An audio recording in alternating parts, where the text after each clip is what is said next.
mene Otca i Syna i Ducha Svätého. Pokoj a láska, ktorú svojim narodením priniesol Ježiš na svet, nech je s vami všetkým. Bratia a sestry, tieto dni myslíme na to, že Boh prišiel k ľuďom. Prišiel ako malé dieťa. Syn Boží sa stal človekom, aby nás vykúpil.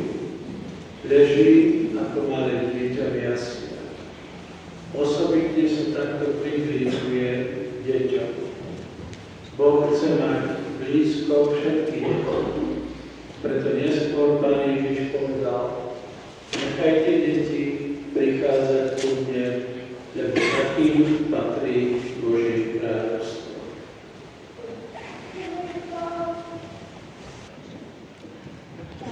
Pán dekán, milé dámy a páni, dievčatá a chlapci. Prešiel ďalší rok od vtedy, keď sme oslavovali narodenie nášho Spasiteľa Ježiša Krista. Preto, aby sme si pripomenuli túto nádhernú chvíľu, vaše deti si pripravili pre vás jasličkovú pobožnosť. Prajeme vám príjemný zážitok. Sú Vianoce. V izbe žiari vyzdobený stromček, pod ním sa objavia darčeky, prejavy lásky. Zaznejú koledy, ľuďom zmekne výraz tváre a všetko naplňa sa zvláštnym pokojom, v ktorom znejú slova Evanielia. Sláva Bohu na vysostiach a na zemi pokoj ľuďom dobrej vôle. Naozaj, Vianoce sú najkrajším obdobím roka. Vtedy prežívame znova chvíľu, keď zem bola obdarovaná tým najväčším darom. Darom Božieho Syna. On nám priniesol záchranu od večnej záhuby. Príčinou, pre ktorú sme sa dostali do tmy, bol hriech prarodičov, ktorého sa dopustili vo svojej pýche. Boh ľuďom prisľúbil Mesiáša, ktorý zotrie a odčiní ich vinu. Aj my, či sme mladí alebo starší, sme už zakúsili, čo je to hriech, ale Pán Ježiš nás už vykúpil. Teraz je čas prežiť Vianoce, a to nie len na vonok, ale aj v srdci. Poďme sa teda pozrieť do Nazareta, kde sa začal naplňať prísľub vykúpenia, keď Mária povedala Bohu áno.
Duch Svätý zostupí na teba a moc Najvyššieho ťa zatiaľ.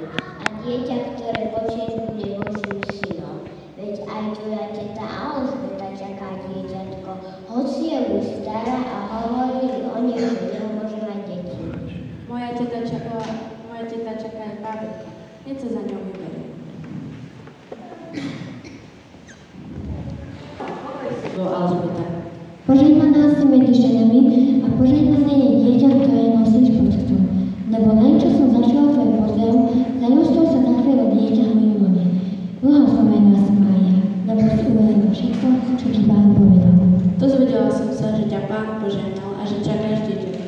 Veru berie moja duša Pána, lebo zliada na poníženosť. Určite máš veľa práce a starosti, tak ja som tu preto, aby som ti pomohla. Ďakujem ti, Mária, za tvoju ochotu. Rada príjmem tvoju pomoc. Bude mi veľmi užitočná.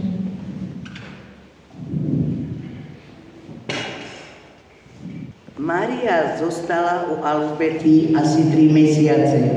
Potom sa vrátila domov k Jozefovi. Jedného dňa vyšlo od cisára nariadenie, aby sa vykonal súpis ľudí. Každý sa musí dať zapísať v meste, z ktorého pochádza. Mária s Jozefom sa teda musia vydať na cestu do Betlehema, aby sa dali zapísať. Pozrime sa teda na ich cestu.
Neboj sa, Mária, veď Boh nie je starší, ktorý zabúda. On pamätá na príslovenie, ktoré dal svojmu ľudu.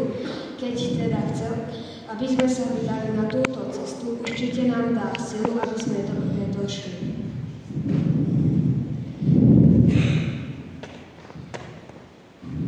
Mária, pozri, vidím Betlehem, už to nie je ďaleko. Ozaj, vidím to. Hádam nás niekde príjmu. Určite nás príjmu, veď Boh nás nikdy neopustí.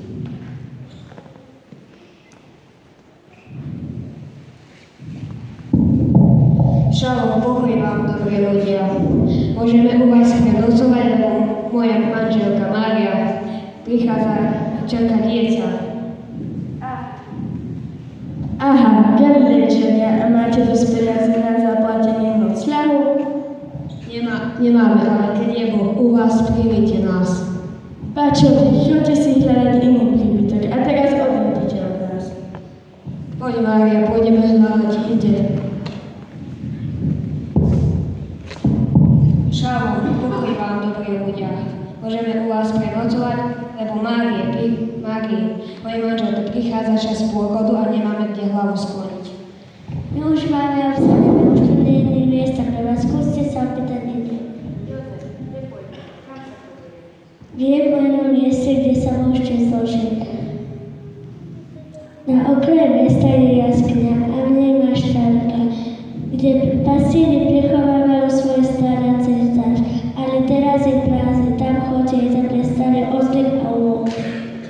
Ďakujem ti, nech si Pán dobrom odplatí za to, že si nám pomohol a ukázal cestu.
po celom dvore.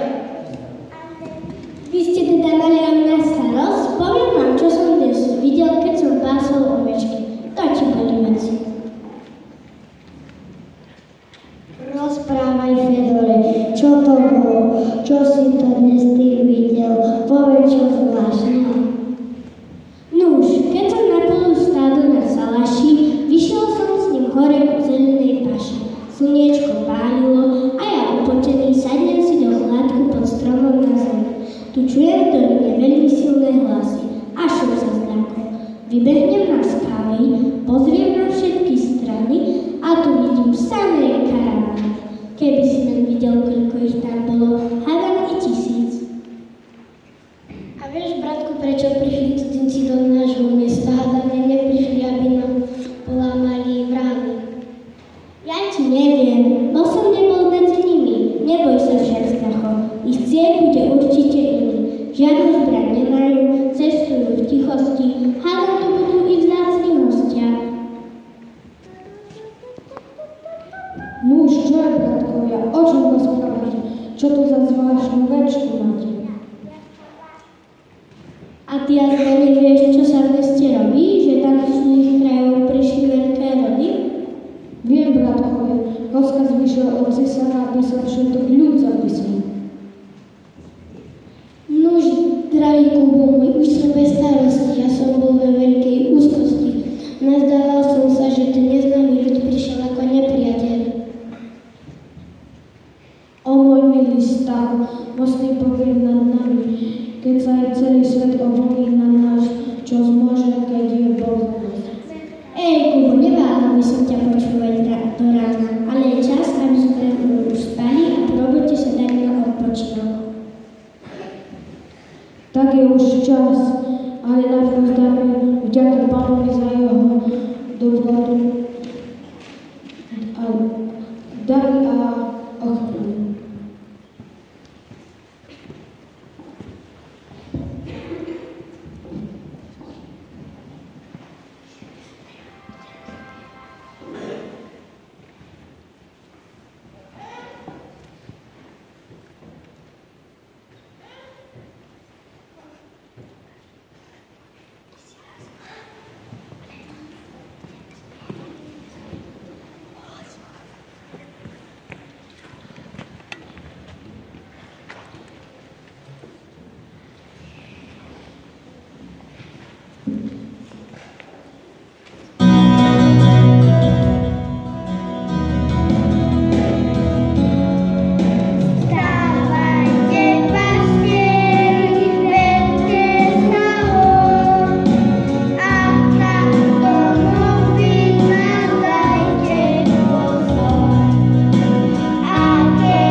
Pastieri, deti, ľudia, prebudte sa. Posielame Boh k vám, oznámiť vám radostnú zvesť, že dnes sa vám narodil dávno sľúbený Mesiáš.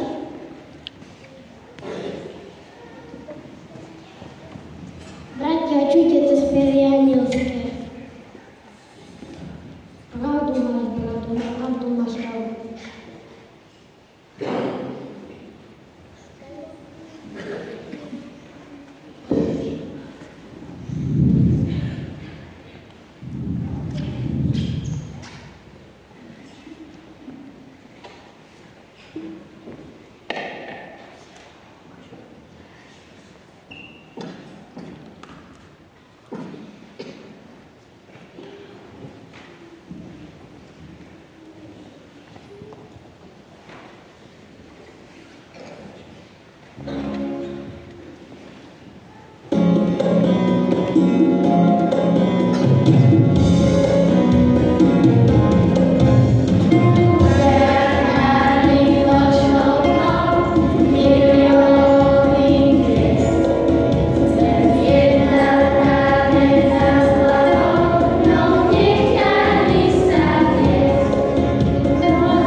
Pokiaľ máš štalke, rozumom to nechápem, ale je tu náš krásny znak hviezda.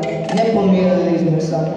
Tak je, bratia, napadne ma akýsi zvláštny pocit, že sme blízko Mesiáša. Mesiáš, kráľ židovský, mal by sa narodiť v Maštali? Poďme, bratia.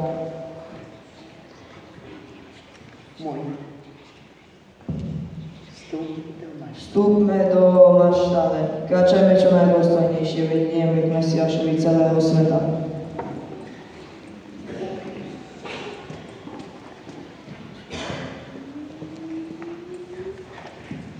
O kráľu, tu si medzi nami. Drahé Božie dieťa, vďačne ťa velebíme. My sa ti kláňame. Láskavý Bože, tu ležíš na slame, drahé Božie dieťa, vďačne ťa vítame. Drahý Bohočlovek, pohľad medzi nami, drahý vykupiteľ na veky chválený. Drahý Ježišu, darujem ti z lásky ryce zlato, lebo si mojím kráľom. Panuješ na zemi i v nebi. Daj mi prosím sílu k tomu, aby som dokázal plniť tvoju vôľu. Daj mi čisté srdce a lásku, aby môj život na zemi bol spokojný. Pomôž mi, aby moja láska k tebe nikdy nebyla. Ježiš, dieťa malé moja, rukami rúk skladá, lebo vykupiteľ si náš. Budeš mnoho trpieť za nás, to znamená táto miera a prorokov zapísaná. Jedno im neprosiť dovol, by som svoje ťažkosti zniesol. Milý Ježiš, dieťa malé, ja ťa v srdci nosím stále. Darujem ti toto kadidlo, aby podľa vône, ktorá sa z kadidla znáša, každý našiel svojho Mesiáša. Dávam sily, dávam zdravia a za smrti krásy.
Uplynulo takmer 2000 rokov odtedy, ako prišiel Pán Ježiš medzi nás na našu zem.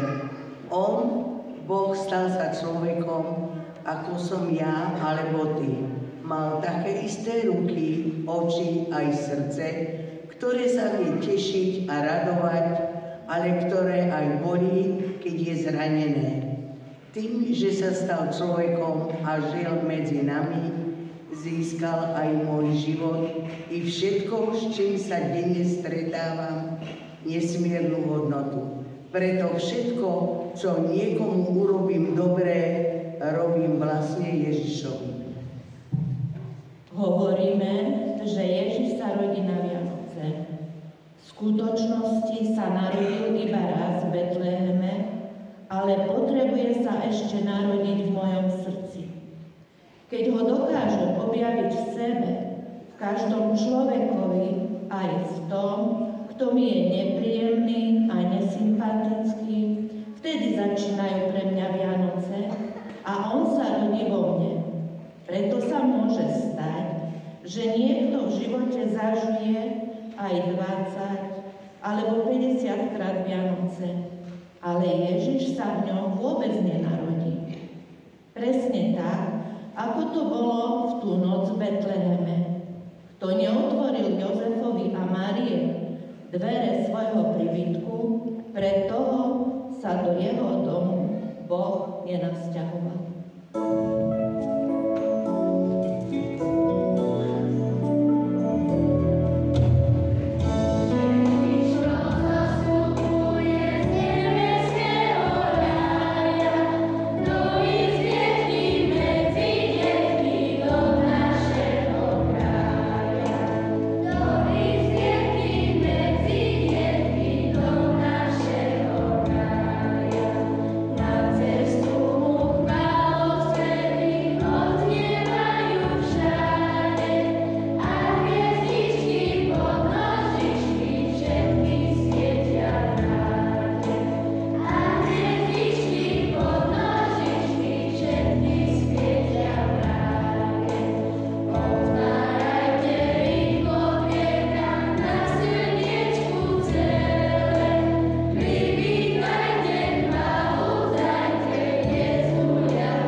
Nech vás žehná všemohúci Boh, Otec i Syn i Duch Svätý. Choďte v mene Božom. Chcem sa poďakovať vám, deti, ale aj všetkým tým, ktorí zorganizovali jasličkovú pomožnosť. Teraz každému dieťaťu dám obrácok, takže pekne sa postavíte a dostanete obrázok.